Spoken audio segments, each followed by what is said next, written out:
महामंगल में प्रसंग है। सखाओं के साथ इंद्र नीलमणि श्याम मनोहर कोटि कंदर्प दमनीय सौंदर्य वाले प्रभु मध्य में बैठे हुए हैं। आसपास असंख्य बछड़े चर रहे हैं और सखा मंडलाकार बैठे हुए हैं। थोड़ी देर में जब हास परिहास एक दूसरे के छीन झपट कर खाने की मंगलमय लीला हो रही, वो उनका छीन कर पा रहे हैं, वो उनका छीन कर पा रहे हैं, वो अपना पवा रहे हैं।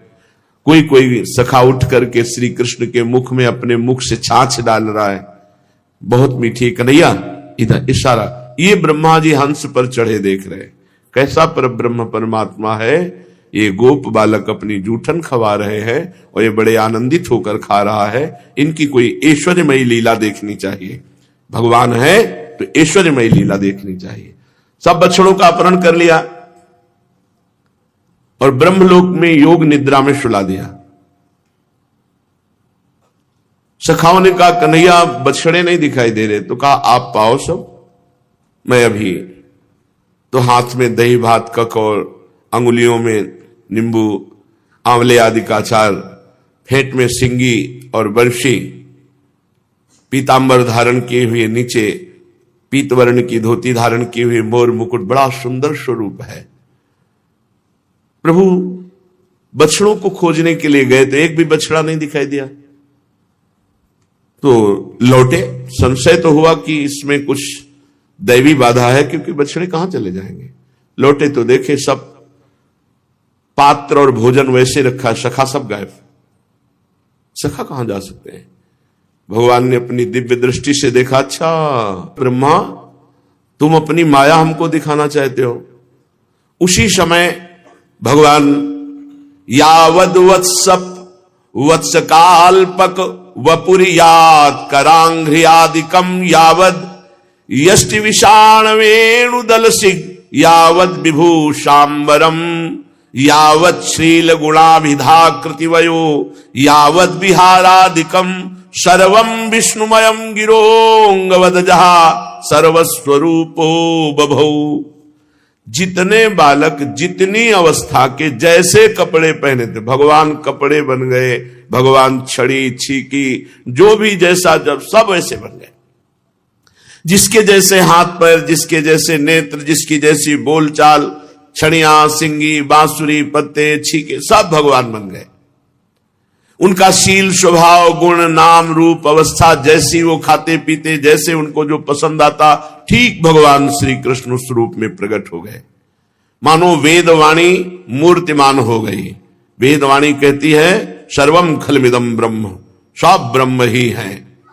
सर्वात्मा भगवान असंख्य बछड़े बन गए, जिसकी जैसी अवस्था जैसा स्वभाव, और सब ग्वाल बाल बन गए। अब अपने ही स्वरूप ग्वाल बालों के साथ अपने ही स्वरूप बछड़ों को चराने के लिए खेलते हुए भगवान ब्रज में गए। अब आज जो गाय बछड़े को देखती तो उतना ही प्यार करती जितना श्री कृष्ण को। बांसुरी की ध्वनि सुनते ही दौड़ पड़ी ब्रजवासिनी गोपियां।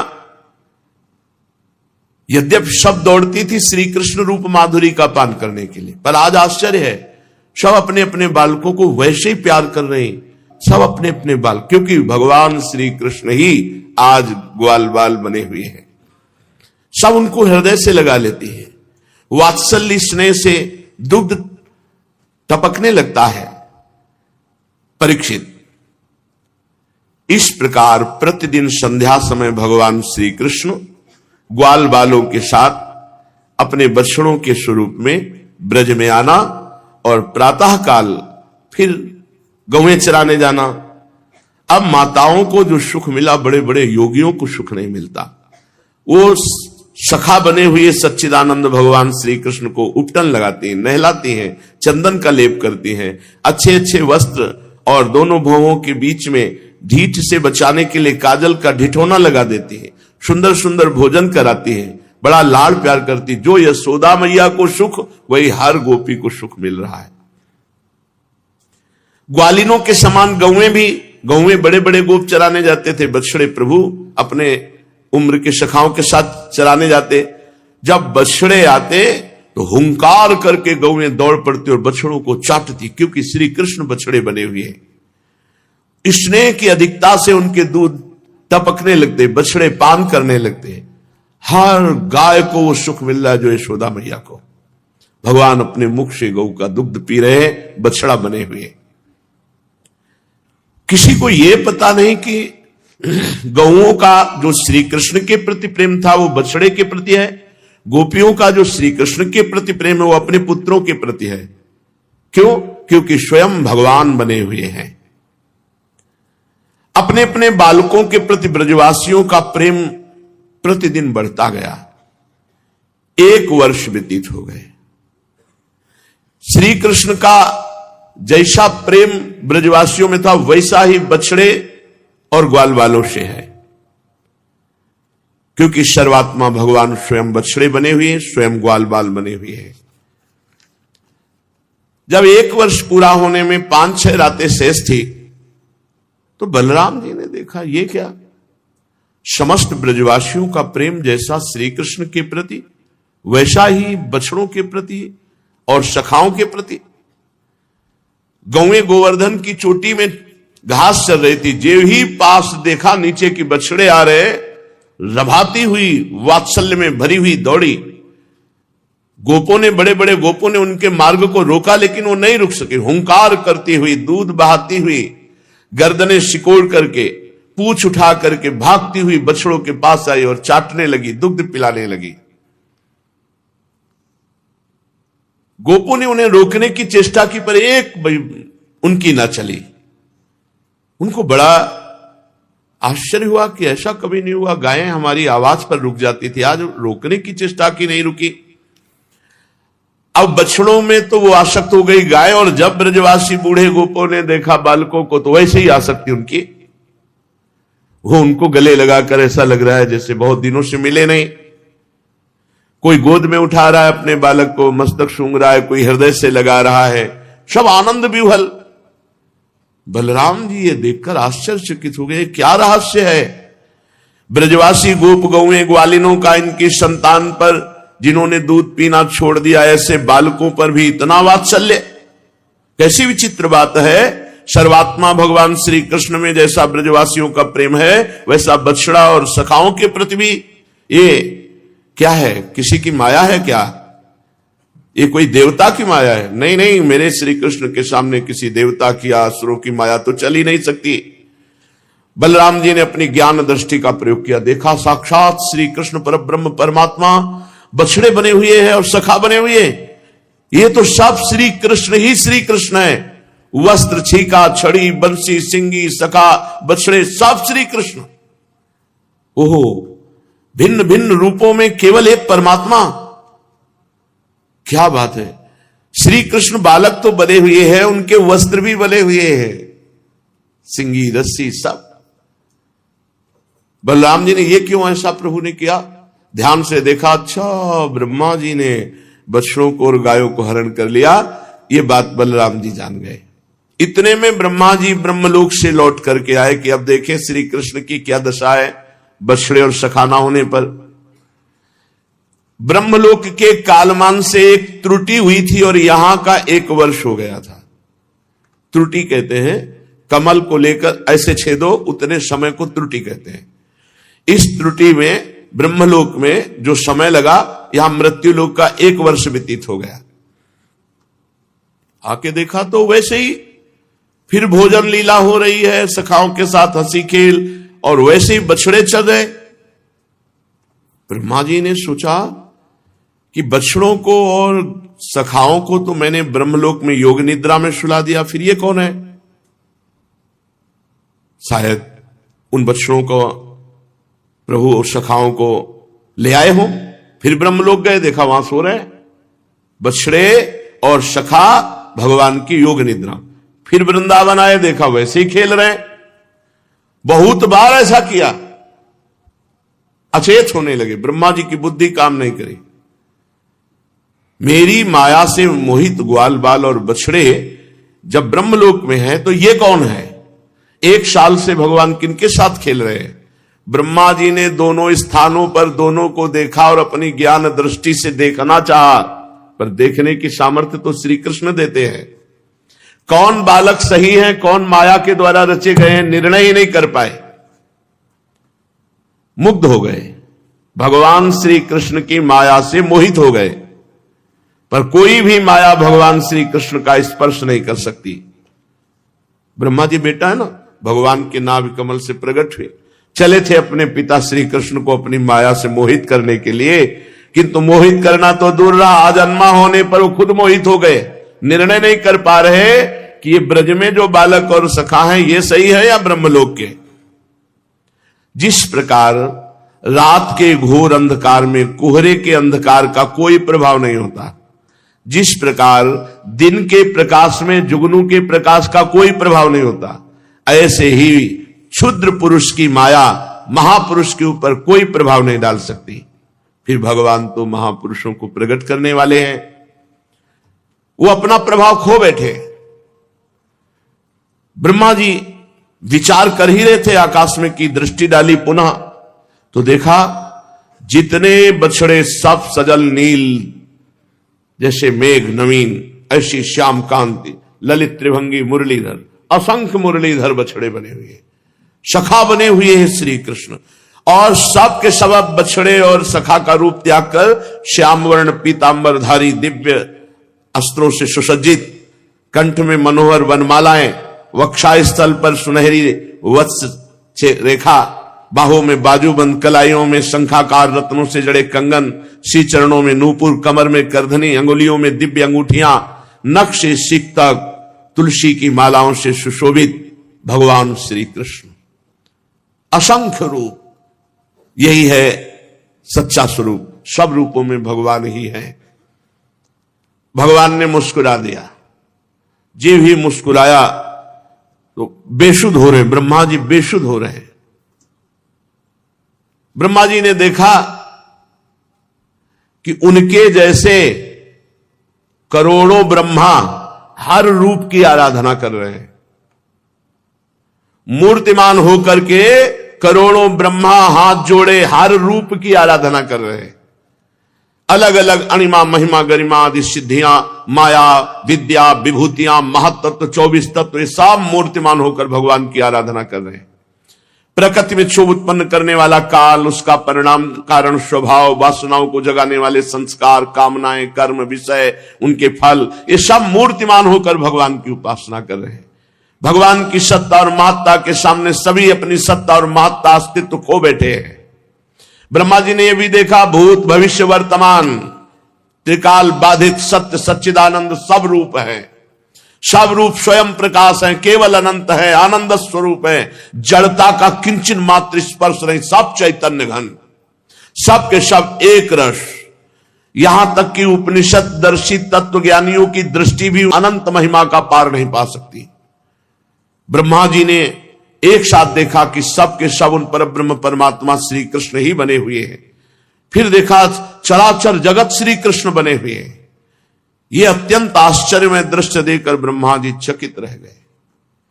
5 कर्मेंद्रियां, 5 ज्ञानेंद्रियां और एक मन, ये क्षुब्ध बेहोश होने लगे। ब्रह्मा जी निस्तेज हो गए, मौन हो गए, स्तब्ध खड़े हो गए। ऐसा लगा कि ब्रज में, आकाश में ब्रज के अधिष्ठात्र देवता ने एक पुतली खड़ी कर दी हो। 4 मुख वाले ब्रह्मा ऐसे स्तब्ध, चेतना रहित। परीक्षित, भगवान का स्वरूप तर्क से परे है, भगवान की महिमा असाधारण है। भगवान स्वयं प्रकाश आनंद स्वरूप माया से अतीत हैं। वेदांत भी साक्षात रूप से उनका वर्णन करने में असमर्थ है, इसलिए उससे भिन्न का निषेध करके आनंद स्वरूप ब्रह्म का संकेत किया गया है। यद्यपि ब्रह्मा जी समस्त विद्याओं के अधिपति हैं, तथापि भगवान के दिव्य स्वरूप को तनिक भी वो न सह सके। यहां तक कि उनकी महिमा के रूपों को देखने में भी असमर्थ हो गए, आंखें मूंद ली। जब भगवान ने देखा कि ब्रह्मा जी असमर्थ होकर मूर्छित होकर गिरने वाले हैं, तो माया हटा दी। अब ब्रह्मा जी को फिर चेतना आई, मानो मरकर फिर जी उठे हो। सचेत हुए, बड़े कष्ट से नेत्र खोले, तो उन्हें अपना ब्रह्मा शरीर दिखाई दिया। और जब चारों ओर देखने लगे तो पहले जैसा वही दिव्य वृंदावन, बड़ा मनोहर वृंदावन, वृंदावन एक जैसा, एक रस, जिधर देखो उधर जीवों को परमानंद प्रदान करने वाले पुष्पों से लदे हुए, लहराते हुए हरे हरे पत्ते, सुंदर सुंदर रसीले फल। भगवान श्री कृष्ण की ये लीला भूमि है। बहुत जोर की बात है, कह रहे भगवान श्री कृष्ण की ये लीला भूमि है, इसलिए इसमें काम, क्रोध, लोभ, मोह, मद, तृष्णा, ये दोष ज्यादा प्रभाव नहीं डाल सकते। यदि आप ठीक से रहोगे तो यहां ऐसा प्रभाव नहीं जैसा जगत में है। यहां के पशु पक्षियों में भी प्रेम भरा हुआ है। ब्रह्मा जी ने वृंदावन का दर्शन किया और देखा कि परब्रह्म परमात्मा गोप बालक का नाट्य कर रहा है। एक होने पर भी वो सखाओं के साथ खेल रहा है, अनंत होने पर भी इधर उधर घूम रहा है, ज्ञान अगाध अबाध होने पर भी वो बछड़ों और सखाओं को खोज रहा है। जैसा 1 वर्ष पहले देखा था हाथ में दही भात का कौर, वैसे ही भगवान को देखा। ब्रह्मा जी हंस से भूमि पर आए और भूमि पर कूद पड़े और तेजोमय अपने चारों मस्तकों को भगवान श्री कृष्ण के चरणों में गिर पड़े। भगवान के चरण कमलों का स्पर्श किया, नमस्कार किया, आनंद से अश्रु प्रवाह होने लगा। भगवान श्री कृष्ण की देखी हुई महिमा का बार बार स्मरण करते हुए बार बार खड़े होते और बार बार चरणों में गिर पड़ते। बहुत देर तक भगवान के चरणों में पड़े रहे। फिर धीरे धीरे उठे, नेत्रों से आंसू पोछे और मुक्तिदाता भगवान श्री कृष्ण के सामने कांपते हुए अंजलि बांधकर बड़ी नम्रता, एकाग्रता, गदगद वाणी से भगवान की स्तुति करने लगे। नौमीड्यते भ्रवपुषे तडिदंबराय गुंजावतंस परिपीच्छल सन्मुखाय वन्यस्रजे कवलवेत्र विषाण वेणु लक्ष्मश्रिये मृदुपदे पशुपांगजाय अस्यापि देव वपुषो मदनुग्रहस्य स्वेच्छामयस्य न तु भूतमयस्य कोपि नेशे महे त्ववसितुं मनसान्तरेण साक्षात तवैव किमुतात्म सुखानुभूते। ब्रह्मा जी चरणों में लौटकर हाथ जोड़कर गदगद वाणी से कांप रहे हैं। ब्रह्मा जी कृतांजलि प्रशयवान समाहिता शवे पथुर गदगद यईल तेलया, कंपायमान होकर हाथ ब्रह्मा कांप रहे हैं। हे प्रभु, एकमात्र आप ही स्तुति करने योग्य हो। मैं आपके सांवले चरणों में बार बार नमस्कार करता हूं। आपका ये श्रीअंग जो वर्षाकालीन मेघ के समान श्यामल है, इस पर स्थिर बिजली के समान झिलमिल झिलमिल करता हुआ पीतांबर शोभा पा रहा है। आपके गले में ब्रज की घुंघुची की माला। प्रभु को वृंदावन ब्रज के पुष्प बहुत पसंद है। पसंद की चीज अगर अर्पित करो तो बहुत अच्छा है। उतना प्रभु बाहर के पुष्पों से प्रसन्न नहीं होते जितना वृंदावन के गुंजावतंस परिपिच्छल सन्मुखाय। यहां के हम कह रहे हैं आपका फ्लैट है तो आप बालकनी में 2-3 गमले लगा दीजिए। हर श्रृंगार है, रायबेल, छोटे छोटे पौधे, उनमें 4 पुष्प बहुत है अपने प्रियालाल के लिए। अगर आपके पास 200 गज जगह, 50 गज जगह में लताएं लगा दीजिए और उनका एक नवीन पत्ता, 2-3 पुष्प ऐसे प्रभु को अर्पित करोगे, बहुत है। प्रभु ब्रज के पुष्पों की घुंघुची की माला, गुंजावतंश, कानों में मकराकृत कुंडल, सिर पर मोर पंख का मुकुट, इन सब की कांति से आपके मुख पर अनोखी छटा छिटक रही है। वक्षा स्थल पर लटकती हुई मनमाला, नन्ही सी हथेली पर दही भात का कौर, बगल में बेत और सिंगी, कमर की फेंट में आपकी पहचान बताने वाली बांसुरी शोभा पा रही है। आपके कमल से सुकोमल परम सुकुमार चरण और यह गोपाल बालक का सुमधुर वेश। ब्रह्मा जी कहते प्रभु मैं और कछु नहीं जानता, बस मैं तो इन्हीं चरणों पर न्यौछावर हूं। स्वयं प्रकाश परमात्मन आपका यह श्री विग्रह भक्तजनों की लालसा अभिलाषा पूर्ण करने वाला है। यह आपकी चिन्मयी इच्छा का मूर्तिमान स्वरूप मुझ पर आपका साक्षात कृपा प्रसाद है।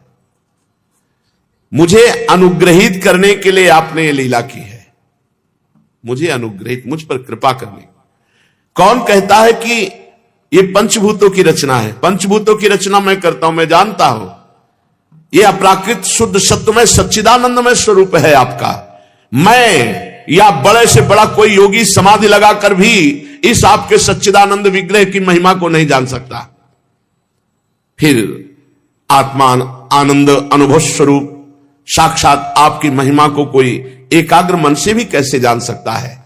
प्रभु बहुत ध्यान देने योग्य विनती भी कर रहे हैं, इसमें ज्ञान भी अपने को मिलना है।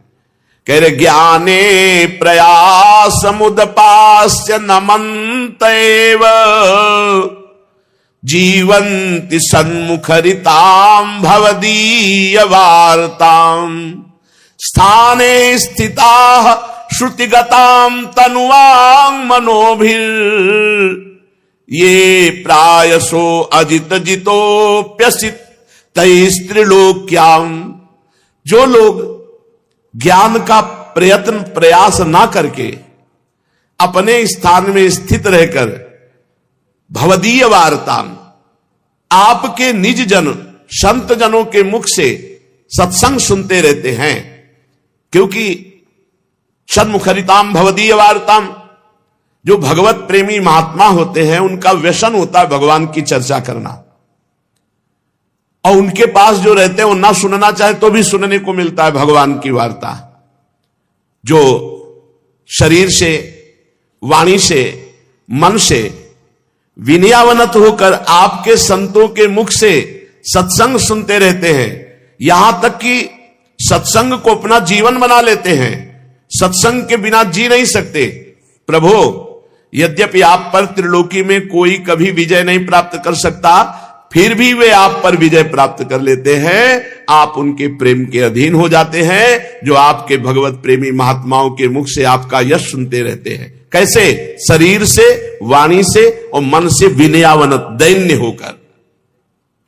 श्रेयः श्रुतिम भक्ति मुदस्यते विभो क्लिश्यन्ति ये केवल बोध लब्धये तेषामसौ क्लेशल एव शिष्यते नान्यद यथा स्थूल तुषावघातिनाम।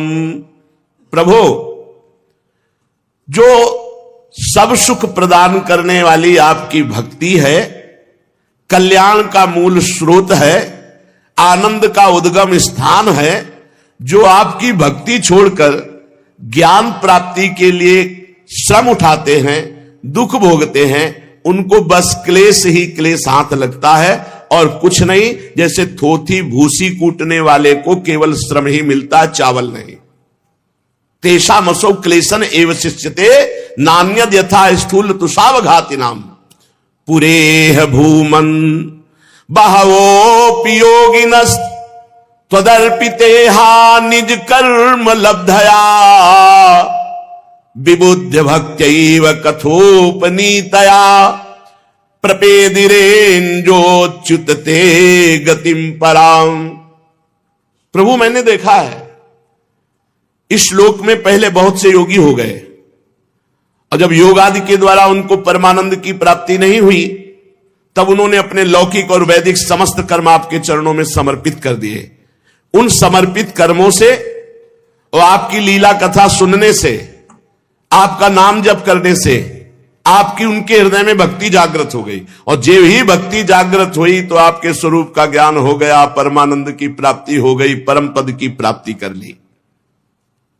प्रभु सगुण और निर्गुण दोनों आपके ही स्वरूप हैं। निर्गुण स्वरूप की महिमा इंद्रियों का प्रत्याहार करके शुद्धांतकरण से जानी जा सकती है। विशेष आकार के परित्याग पूर्वक आत्माकार अंतःकरण का साक्षात्कार किया जा सकता है। यह आत्माकारता घटपट आदि रूप के समान ज्ञेय नहीं, प्रत्युत आवरण का भंग मात्र है। यह साक्षात्कार है, ब्रह्म है। मैं ब्रह्म को जानता हूं इस प्रकार नहीं, किंतु स्वयं ब्रह्म है, निर्गुण निराकार। परंतु भगवान जिन समर्थ पुरुषों ने अनेक जन्मों तक परिश्रम करके चाहे पृथ्वी के एक एक परमाणु को, आकाश से गिरे हुए एक एक ओस की बूंदों को, चमकने वाले नक्षत्र तारागणों को गिन डाले, ऐसा कर सकता है कोई, पर ऐसा आपके इस सगुण रूप की महिमा का पार नहीं पा सकता। प्रभु, आप केवल संसार के परम कल्याण के लिए अवतीर्ण हुए हैं। शो भगवान, आपकी महिमा का ज्ञान तो बड़ा ही कठिन है। ये श्लोक जो अगला है, यही जीवन है, यही जीवन है। एक संत, भगवान नाम स्मरण नहीं आ रहा, वो कैंसर से भयानक पीड़ित, रामकृष्ण मिशन में भयानक पीड़ा में, जब दर्शन करने गए, बस हृदय में नाम है, जबान पे नहीं आ रहा, तो उन्होंने उनसे पूछा, महाराज जी आप बहुत कष्ट में हैं। ऐसे जांघें हो गई थी, पेट ऐसा हो गया था, पेट में कैंसर था, अपार पीड़ा, एकदम पीत वर्ण, पीले शरीर, मतलब बस जाने ही वाले थे, थोड़ी ही समय में चले गए थे। भागवत निवास में उनका शरीर पूरा हुआ था। उन्होंने श्लोक सुनाया उस अवस्था में, तत्तेनुकंपां सुस्मीक्ष्माणो भुञ्जान एवात्मकृतं विपाकम् हृद्वाग्वपुर्भिर्विदधन् नमस्ते जीवेत यो मुक्ति पदे सदाय भाग। ये भक्त की महिमा होती है। ऐसी भयानक पीड़ा में श्लोक बताया और इसकी व्याख्या की। कहा कि जो पुरुष क्षण क्षण में, हमारे ऊपर भगवान की बड़ी कृपा है, श्री जी की बड़ी कृपा है, भली भांति ये अनुभव करता है कि मेरे ऊपर बहुत कृपा है, और प्रारब्ध के अनुसार जो दुख सुख आए, बिना विकार आए हृदय में उसे भोग ले। दुख आया, व्यथित हो गए, ये विकार है। सुख आया, हर्षित हो गए, अभिमान आ गए, ये विकार है। सुख दुख, मान अपमान, रोग, नाना प्रकार की पीड़ाएं, इनको चुपचाप, भगवान की बड़ी कृपा है। शायद हम आपको सच्ची कहते हैं, जब एकांत में चिंतन करते हैं तो 100% ये कृपा नजर आती, किडनी 100% कृपा नजर आती कि शायद ऐसा ना होता तो शरणागति पक्की नहीं होती, साधना में अहंकार होता। बहुत ध्यान पूर्वक ये सुनने का है, बहुत मंगलमय श्लोक है।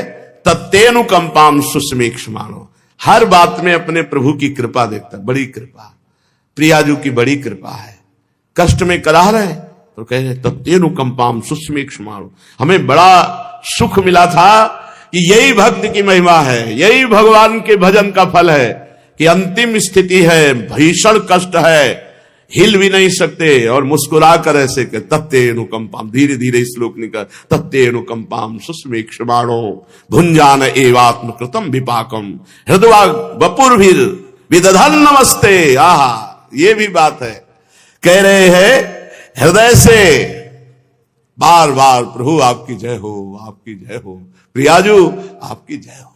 कष्ट में है और आपकी, राधा वल्लभ लाल की जय, प्रियाजू की जय। हृदय से, वाणी से और पुलकित शरीर से बार बार, प्रभु मैं तो आपका हूं, प्रभु मैं तो आपका हूं।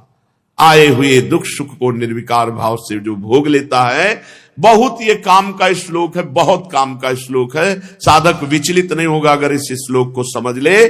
प्रतिक्षण तत्तेनुकंपां सुस्मीक्ष्माणो, मेरे ऊपर भगवान की बड़ी कृपा है। भुञ्जान एवात्मकृतं विपाकम्, आए हुए कष्ट को दूर करने के लिए भगवान से शब्द न भोग ले, बड़ी कृपा भगवान की। और हृदय से, वाणी से और शरीर से बार बार पुलकित होकर जय हो, नमस्कार प्रभु, प्रणाम, आपकी जय हो, आपका विधान मंगलमय है। तो क्या मिलता है? बोले जीवेत यो मुक्ति पदे सदाय भाग, जीते हुए वो मुक्ति पद को प्राप्त हो गया, मुक्ति पद को प्राप्त। बस यही है समझने का विषय। हर समय नाम जप करो और हर समय मेरे ऊपर प्रभु की बड़ी कृपा। कोई मार दिया, कोई गिर गए, हमने एक संत को देखा कि वो सीढ़ी से कई सीढ़ी नीचे गिरा, दौड़ के गए, उनको उठाया, गंगा के किनारे की बात है, वो बड़ी कृपा, निपट गए, बड़ी कृपा। हम कहा क्या निपट गए महाराज? बोले प्रारब्ध था, निपट गया, बड़ी कृपा। हर समय कृपा का अनुभव करना, ये बात तत्तेनुकंपाम शुष्मीक्षमाणो, हर समय भगवान की कृपा का अनुभव। और भुंजाने आत्मकृतम विपाकम, हर कष्ट को, हर सुख को गंभीरता से सह जाओ, ना अभिमान आने पावे और ना व्यथा आने पावे, और हृदय से, वाणी से, तन से पुलकित होकर भगवान के चरणों में अपने आप को बार बार समर्पित करता रहे। प्रभु मैं आपका हूं, प्रभु मैं आपका हूं। तो बोले वो इसी जीवन में परम पद का अधिकारी हो गया, इसी जीवन में परम पद का अधिकारी हो गया, जैसे अपने पिता की संपत्ति का पुत्र, जैसे पहले बोला। बस यही है। ये जो आप देखते हैं कि बड़े बड़े संत जन अपने शरीर के कष्ट को मिटा नहीं सकते, तो आप कहते हो कि राधा राधा जपो सब कष्ट मिट जाएगा। आप तो राधा राधा जपते हैं, आपका कष्ट क्यों नहीं मिटा? ये आदेश है। तत्तेनुकंपाम शुष्मीक्षमाणो भुंजान एवात्म कृतम विपाकम। जो हमारे प्रारब्ध में आया हुआ सुख दुख है उसको भोग लेते हैं, हर समय प्रभु का चिंतन करते। बड़ी कृपा हमारे प्रभु की। हे नाथ मैं जैसा भी आप कहूं, बोले परम पद का ऐसे अधिकारी हो जाता है जैसे पिता की संपत्ति पे पुत्र का अधिकार। प्रभु पश्येश में नार्यमनंतयाद्दे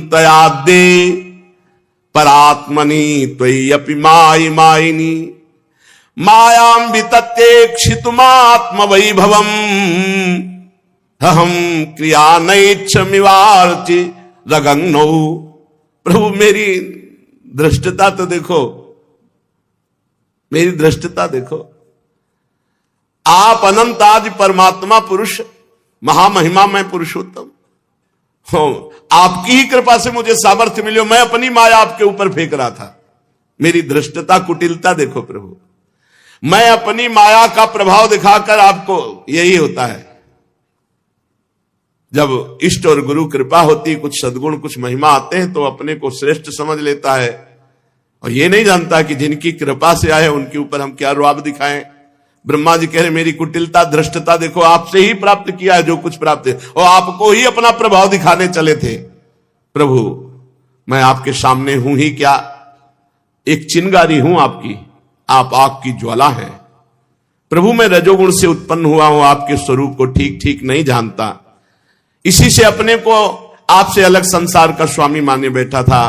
मैं अजन्मा जगत करता हूं, इस मायाकृत मोह के घने अंधकार से मैं अंधा हो रहा था। आपने तो कृपा की कि मेरे अधीन मेरा जन है, इस पर अहंकार नहीं होना चाहिए, इसलिए आपने हम पर कृपा की। मेरा अपराध क्षमा कीजिए स्वामी।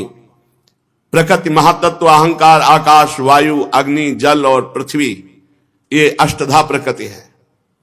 ये 8 आवरणों से घिरा हुआ ब्रह्मांड मेरा शरीर है, और आपके एक एक रोम के छिद्र में ऐसे अगणित ब्रह्मांड उसी प्रकार उड़ते रहते हैं जैसे झरोखे में देखो सूर्य की किरणों में त्रिश्रेणु दिखाई देता है, छोटे छोटे परमाणु उड़ते हुए।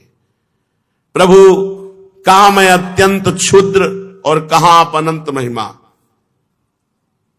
भगवान एक भी शब्द नहीं बोले, एक बार भी ब्रह्मा जी की तरफ नहीं देखे, क्योंकि सखाओं से अलग कर दिया, खेल में बाधा डाल दी, प्रेमियों को 1 वर्ष दूर रखा। हे वृत्तियों की पकड़ में न आने वाले परमात्मन, मेरे अपराधों को क्षमा करो। जब बच्चा माता के पेट में रहता है तो हाथ पैर पटकता है, तो माता उसे अपराध नहीं समझती, खुशी होती है हलचल देखकर। प्रभु कौन सी ऐसी वस्तु है जो आपकी कोख में ना हो, तो मैं भी तो आपकी कोख में हूं। मेरा ये सब करना, आप ऐसा विश्वास है कि अपराध नहीं मानेंगे।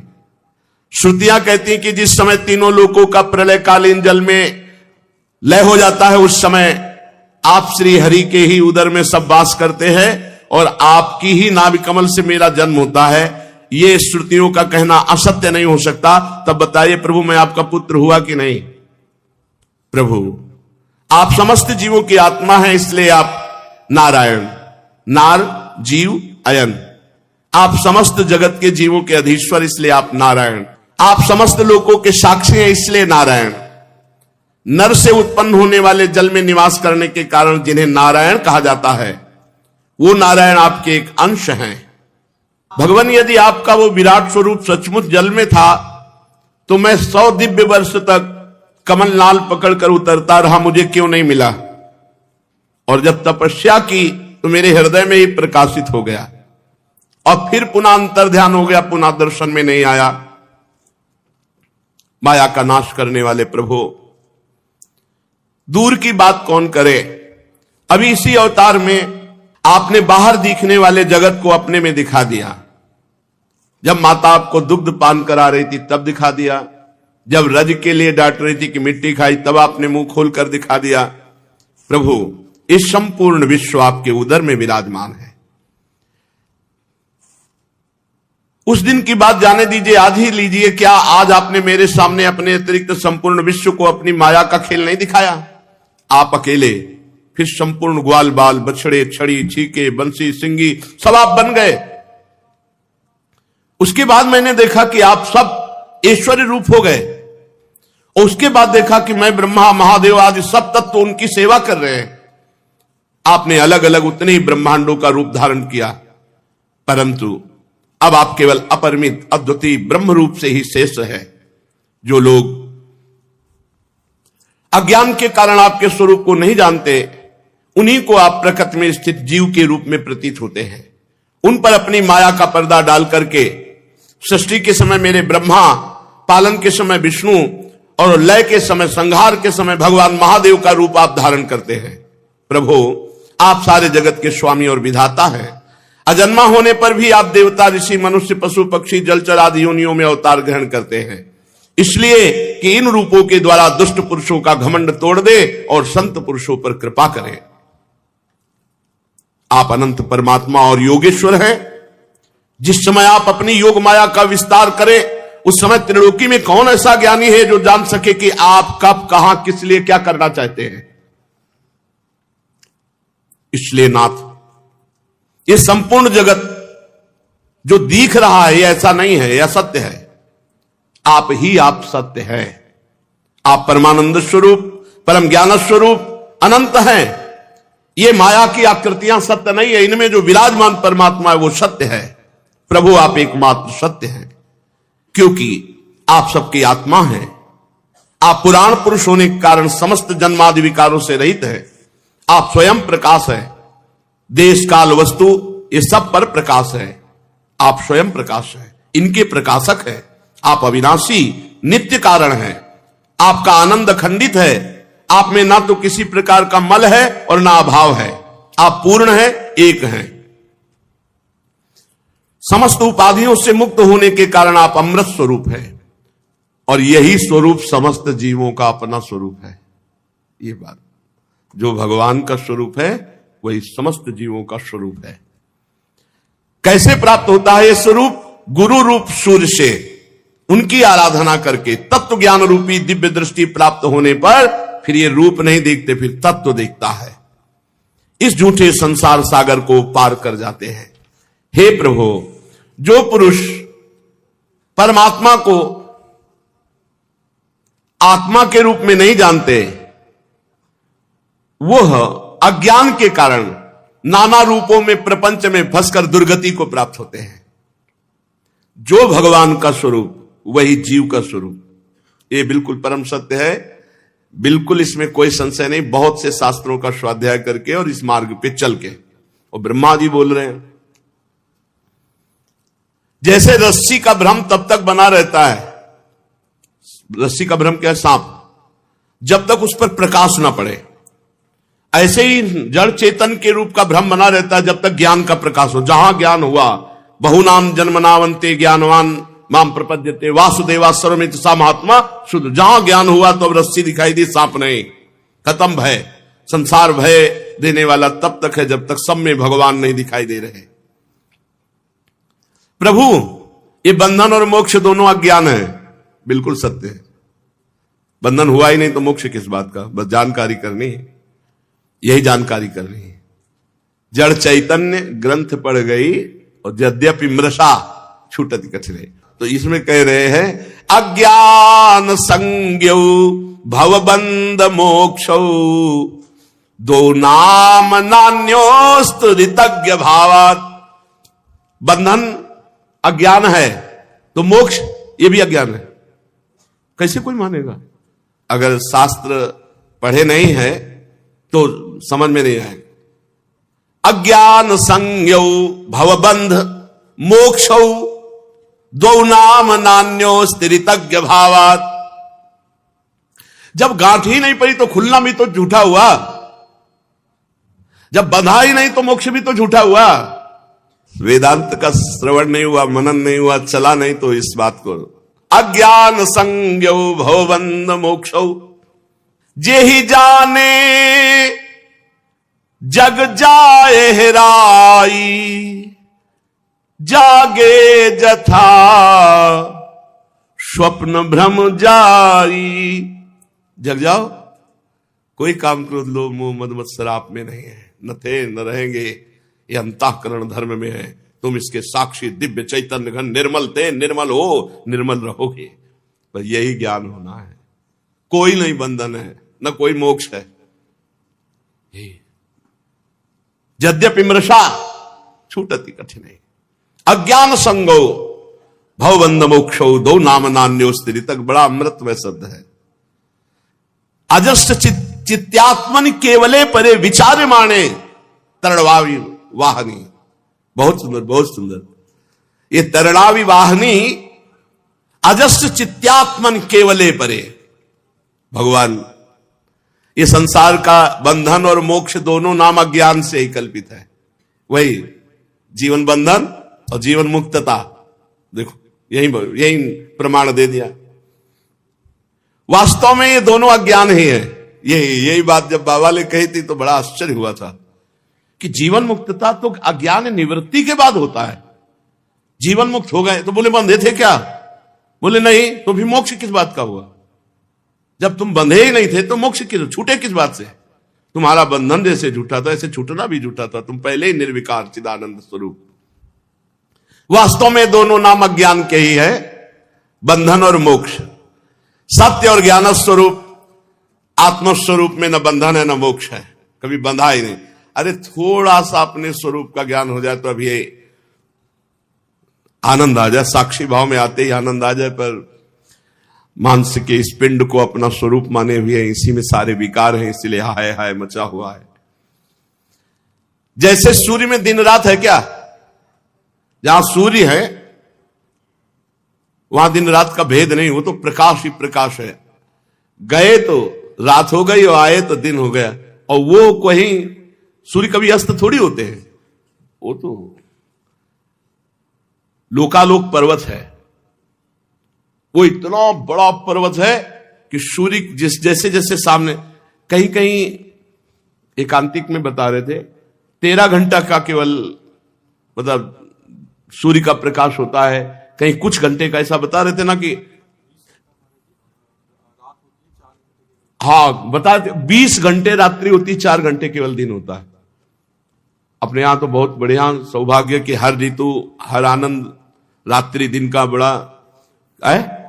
नार्वे के आए थे, वो बता रहे थे कि हम वहां मंगला कब करें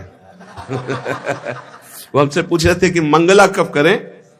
4 घंटे का दिन होता है, 20 घंटे की रात्रि होती है। हाँ फिर ऐसा मतलब, तो इस सूर्य अस्त नहीं होते। वो जो लोकालोक पर्वत है ऐसे वो घूमते हैं, तो जैसे जैसे सामने पहुंचते तो उसी के अनुसार दिन रात का विभाग होता है। सूर्य में दिन रात नहीं है। ऐसे ही आत्मा में बंधन मोक्ष नहीं है। आत्म तत्व में न बंधन है न मोक्ष है, वो केवल अखंड चित्त स्वरूप है। जब ये गंगा किनारे नैमिषारण्य के सर्वेश्वरानंद स्वामी नारदानंद सरस्वती जी के 8-10 ब्रह्मज्ञानी और उनके साथ रहते थे, ऐसा योग वाशिष्ठ वेदांत की ऐसी चर्चा, और तुमसे सच्ची बताते हैं सूर्य उदय होते होते चर्चा समाप्त हो जाती थी। ऐसे वो इमरजेंसी लाइट रखी जाती थी जो चार्ज कर ली जाती रात्रि में जहां आश्रम में टिके से, और वैसे सब परमहंस सब महान उनके बीच में जो उनके पर दृष्टि ऐसे, और वो चर्चा कपड़ा उतार के भी फेंक देने पर भी न सर्दी न गर्मी न भूख न प्यास, बस मैं आत्म तत्व हूं, मैं साक्षी हूं, भूख प्यास का साक्षी हूं, सर्दी गर्मी का साक्षी हूं, मेरे में सर्दी गर्मी नहीं। ऐसा महापुरुषों के संग का बड़ा प्रभाव होता है, देखा है, बड़ा प्रभाव होता है। अखंड चित्त स्वरूप केवल शुद्ध आत्म तत्व में जाकर के ऐसे शमशान के किनारे बैठे, कुत्ते खा रहे हैं नोच नोच कर शरीर को, और यही बोध हो रहा है, देख तेरे शरीर जैसा शरीर, इसकी ये हालत होगी। चुपचाप अपने स्वरूप में स्थित हो, भजन में स्थित हो। महापुरुषों के संग के बिना न तो ब्रह्मबोध हो सकता है, न प्रेममयी भक्ति आ सकती है। तो पक्की बात है। देखो, प्रेम के लिए कहते रे मन रसकन संग बिन रंच न उपजय प्रेम। बहुत बहुत सुख मिलता है जब सच्चे मार्ग के संत मिलते हैं, सच्चे, बहुत सुख मिलता है, बहुत सुख मिलता है। उनमें एक कच्चे भी आ गए थे, जब मंडली चल रही थी तो आ गए। तो गंगा के किनारे जब कोई आश्रम होता था तो वहां पहले पूछ लिया जाता था यहां से कितने किलोमीटर दूर आश्रम है, तो आश्रम में रात्रि में वो रुकते थे। बहुत ही मतलब आचार्य कोटि के महापुरुष, बहुत सुलझे हुए, बहुत ज्ञानी और परम विरक्त। तो वो जो कच्चे हुए थे आए थे, वहां भगत पटाने लगे, छुहारा, बादाम, काजू, कलरा के, और गंगा के किनारे सर्दी है। स्वामी जी ने जो ही सुना, सर्वेश्वरानंद उनको बुलाया, कहा स्वामी जी आपने याचना की? बोले गलती हो गई।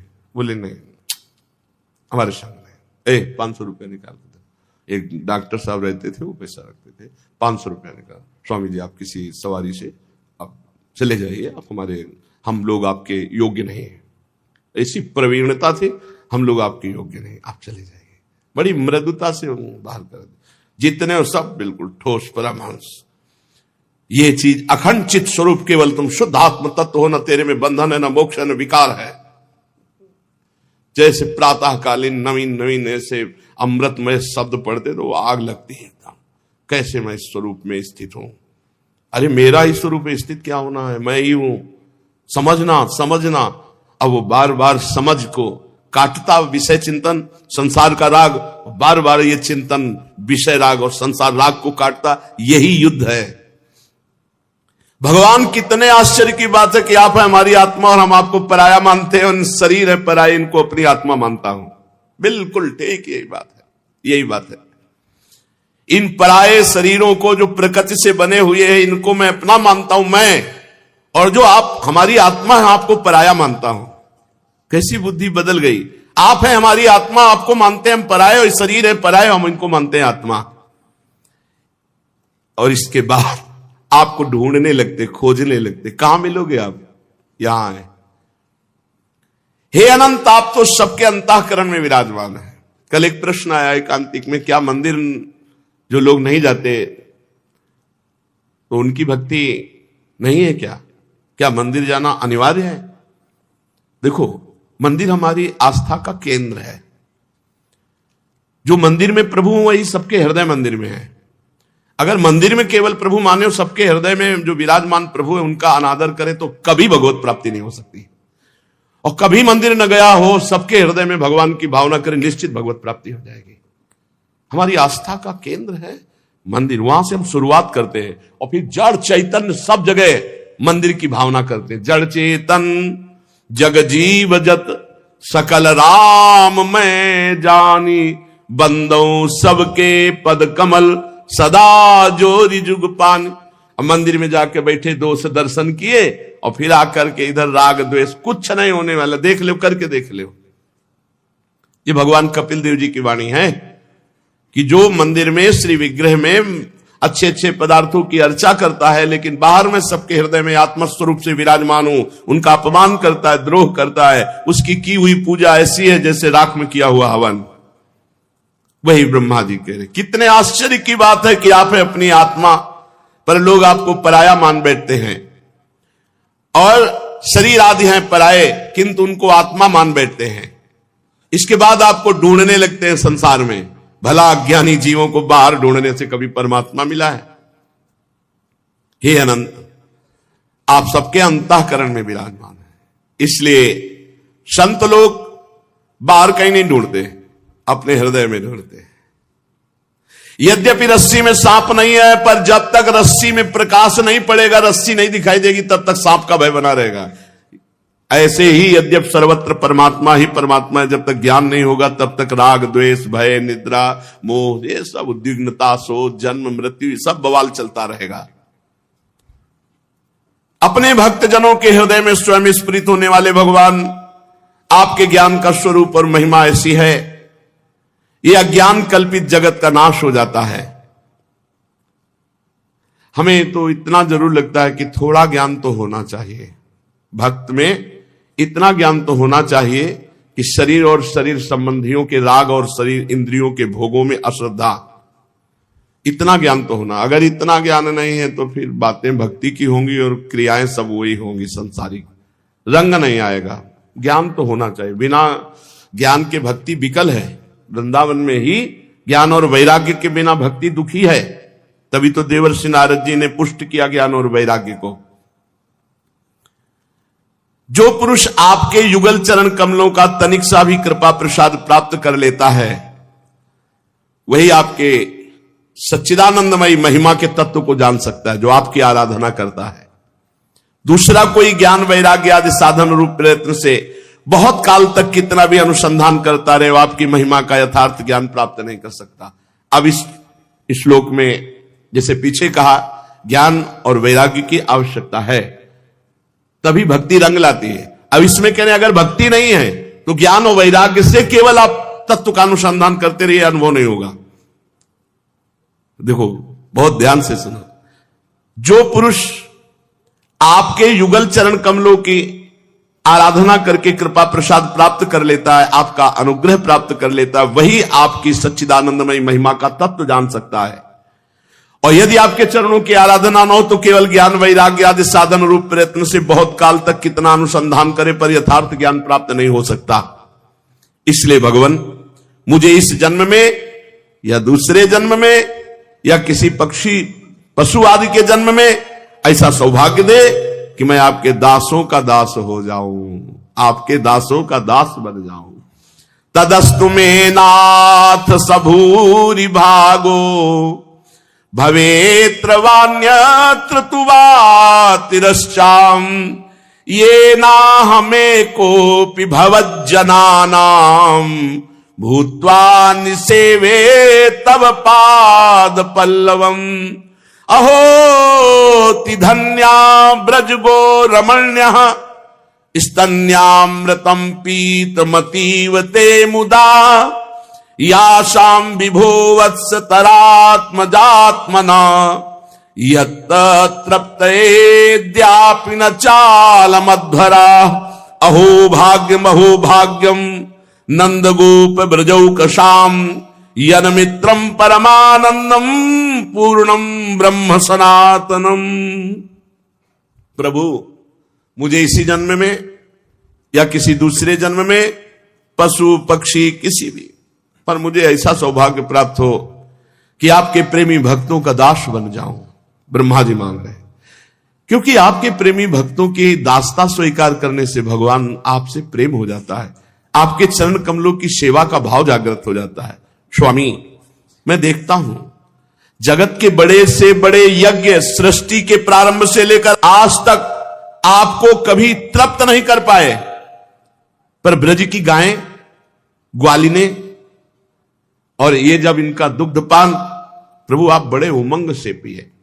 वास्तव में धन्य है ये ब्रजवासी जन, धन्य है ये गौएं जिनका दुग्ध आप पान किया। अहोति धन्या ब्रज गो रमण्या, ये गायें ब्रज युवतियां धन्य हैं जिनके द्वारा पवाए हुए भोग से आप तृप्त होते हैं। स्तन्यामृतम पीतमतीव ते मुदा, आप मुस्कुराते हुए प्रसन्न होकर के इनका स्तन पान किए। प्रभु वास्तव में इनका जीवन बड़ा धन्य है। अहो भाग्यम नंद गोप ब्रजौकशाम यन मित्रम परमानंदम पूर्णम ब्रह्म सनातनम। अहो नंद आदि ब्रजवासी गोपों के धन्य भाग हैं, वास्तव में उनका अहो भाग्य है, क्योंकि परमानंद स्वरूप सनातन परिपूर्ण ब्रह्मो आप अपने उनके सगे हैं, सुहृद हैं। हे अच्युत, इन ब्रजवासियों के सौभाग्य की महिमा तो क्या वर्णन करूं। मन आदि 11 इंद्रियों के अधिष्ठात्र देवता के रूप में रहने वाले महादेव आदि हम लोग बड़े ही भाग्यवान हैं। क्यों? क्योंकि इन ब्रजवासियों के मन और इंद्रियों में बैठ करके हम आपका रसास्वादन करते हैं। आपके चरण कमलों का अमृत से भी मीठा, मदिरा से भी मादक, मधुर मकरंद रस पान करते रहते हैं। जब उसका एक एक इंद्रियों से पान करने वाले हम लोग धन्य धन्य हो रहे हैं, तब समस्त इंद्रियों से उसका सेवन करने वाले ब्रजवासियों की तो बात ही क्या है। प्रभु एक कृपा कर दो। तद भूरि भाग्य मिहि जन्म किमप्यटव्याम यद गोकुले कतमांघि रजोभिषेकम यज्जीवितम तु निखिलम भगवान मुकुंद त्वद्यापि यत्पद रजः श्रुति मृग्यमेव। कृपा कर दो प्रभु, इस ब्रज भूमि में कहीं ये मुझे कोई भी घास लता कुछ भी कीड़ा मकोड़ा कुछ बना दो। ब्रह्मा जी मांग रहे। क्या अपने को इस बात का हृदय में अनुभव नहीं हो रहा कि हमारे ऊपर प्रियाजू की कितनी कृपा, मनुष्य रूप में बनाकर ब्रजमंडल में लाए। ब्रह्मा जी मांग रहे हैं, प्रभु मुझे इस ब्रज भूमि में गोकुल में किसी योनि में जन्म दे दो, किसी योनि में, मेरे सौभाग्य खुल जाएंगे। क्यों? क्योंकि यहां घास तिनका कीड़ा मकोड़ा पशु पक्षी कुछ भी बनूंगा ना, तो यहां ब्रजवासियों की चरण धूलि उड़कर आएगी, हमारे ऊपर पड़ेगी। इन प्रेमियों की चरण धूलि अपने ऊपर जब पड़ेगी प्रभु, तो मैं धन्य धन्य हो जाऊंगा। तद भूरि भाग्य मिहि जन्म किमप्यटव्याम। कोई भी कितना हमें सौभाग्य दिया श्री जी ने बिना मांगे कि हमें वृंदावन, समस्त तीर्थों और पुरियों का मुकुट है ब्रज धाम, और ब्रज का मुकुट मणि है वृंदावन धाम। मणि में वास दिया है और मनुष्य जन्म बना के वास दिया। इसीलिए ध्रुवदास जी कहते हैं, बार बार तो बनत नहीं या संजोग अनूप मानुष तन वृंदा विपिन रसिकन संग विरूप। मनुष्य का शरीर वृंदावन धाम, प्रिया प्रीतम की उपासना, रसिक गुरुदेव की कृपा, ऐसा बार बार संजोग नहीं बनता। प्रभु इन ब्रजवासियों का संपूर्ण जीवन आपका जीवन है, आप ही उनके जीवन के एकमात्र सर्वस्व है। इसलिए उनके चरणों की धूल मिलना आपके ही चरणों की धूल मिलना है, और आपके चरणों की धूली को तो श्रुतियां भी अनादिकाल से अब तक ढूंढ रही। हे देवताओं के भी आराध्य देव प्रभु श्री कृष्ण, इन ब्रजवासियों की इनकी सेवा के बदले में आप क्या फल देंगे? संपूर्ण फलों के फल तो आप हैं, आपसे बढ़कर कोई फल तो है नहीं, और ये आपको हर समय दुलार करते हैं, सेवा करते हैं। तो ये सोचकर मेरा चित्त मोहित होता है कि इन ब्रजवासियों को क्या देंगे। ऋणी है ब्रजवासियों के, आप उन्हें अपना स्वरूप भी देकर उऋण नहीं हो सकते, क्योंकि आपका स्वरूप तो पूतना भी प्राप्त कर लिया, जो जहर लगाकर आई थी आपको मारने, अगासुर बकासुर, ये सब आपके स्वरूप को प्राप्त किए।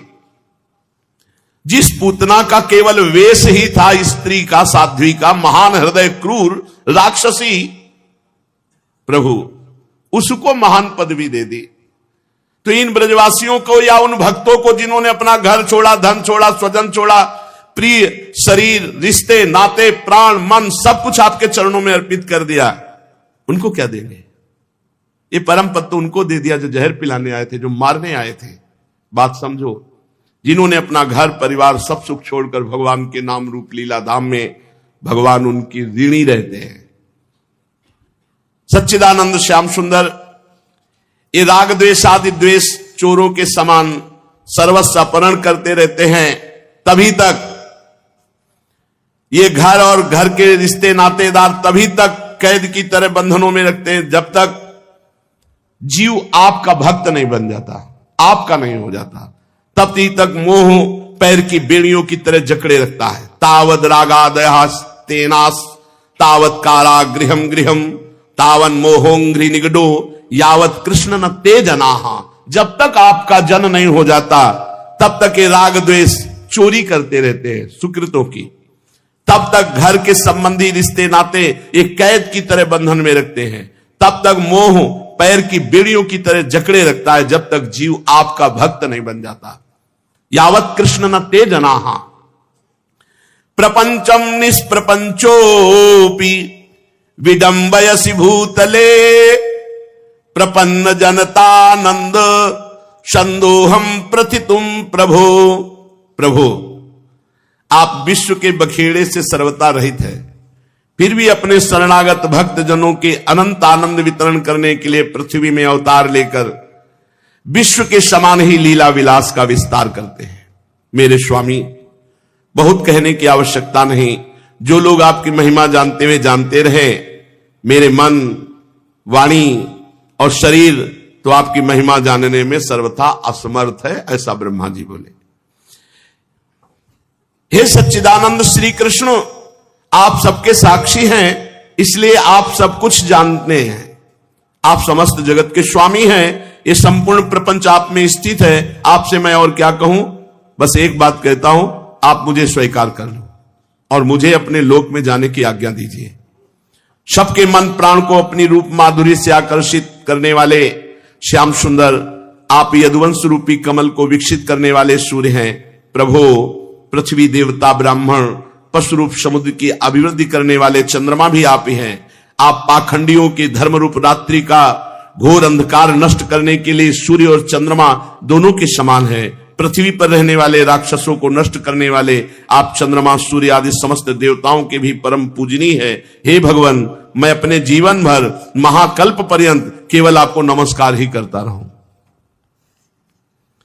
परीक्षित, संसार के रचयिता ब्रह्मा जी इस प्रकार भगवान श्री कृष्ण की स्तुति की।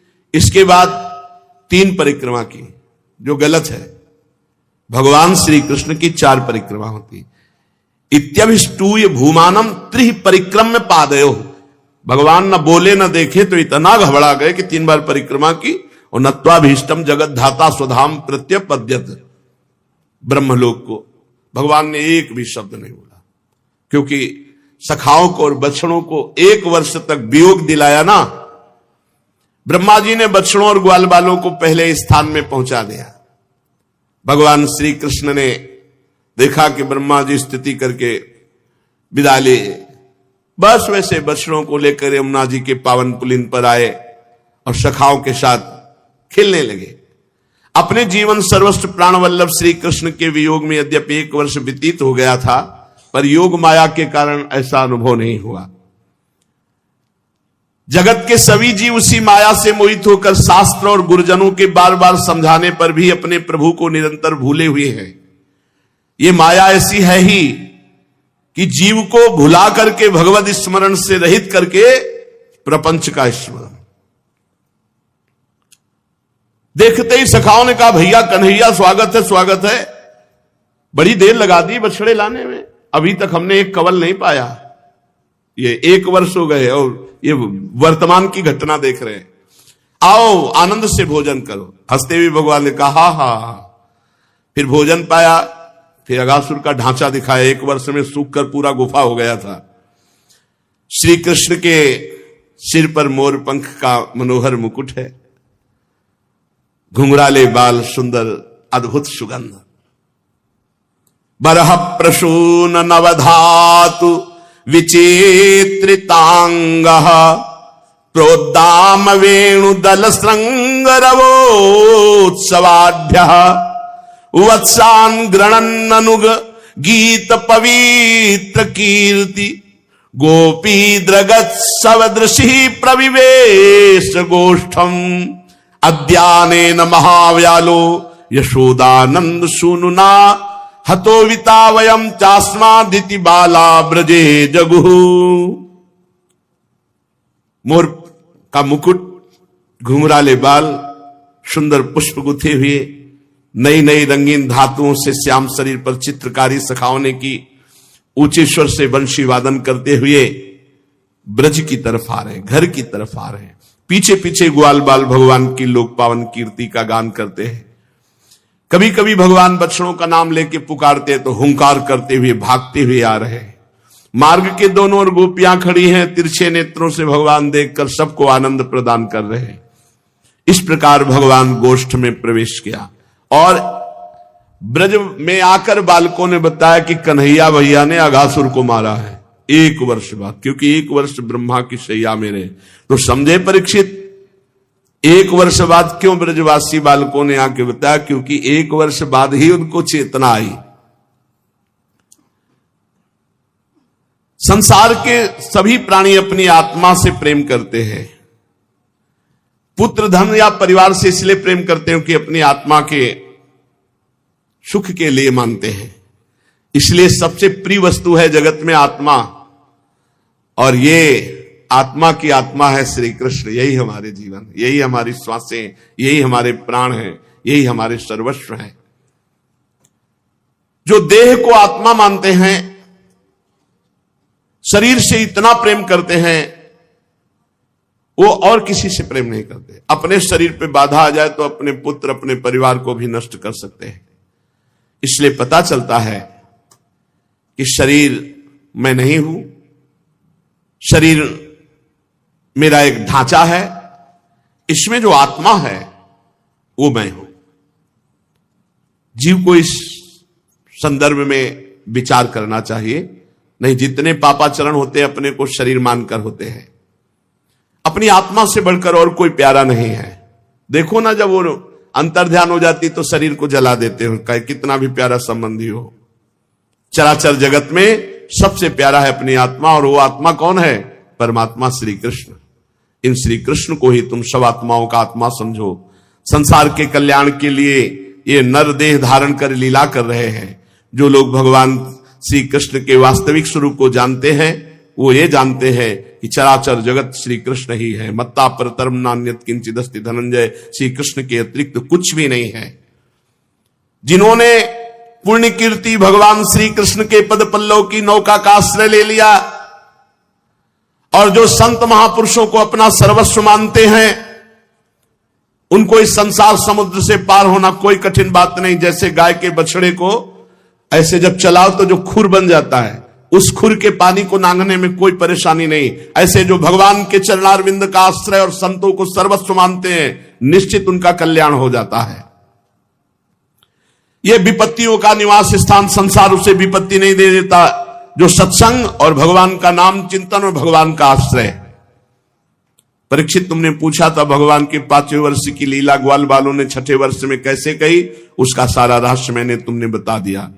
भगवान श्री कृष्ण की ग्वाल बालों के साथ वन क्रीड़ा, अगासुर को मारना, हरी हरी घास की युक्त भूमि पर बैठकर भोजन करना, अप्राकृत रूप बछड़ का रूप रखना, सखाओं का रूप रखना, ब्रह्मा जी के द्वारा स्तुति। इस प्रसंग को जो सुनेगा उसके सारे पाप नष्ट हो जाएंगे, और वो धर्म अर्थ काम मोक्ष जो चाहेगा उसकी प्राप्ति हो जाएगी। इस प्रकार श्री कृष्ण बलराम ने कुमार अवस्था के अनुरूप आंख मिचौनी, सेतु बंधन, बंदरों की भांति उछलना कूदना आदि अनेक लीलाएं करके ब्रजवासियों को सुख प्रदान किया।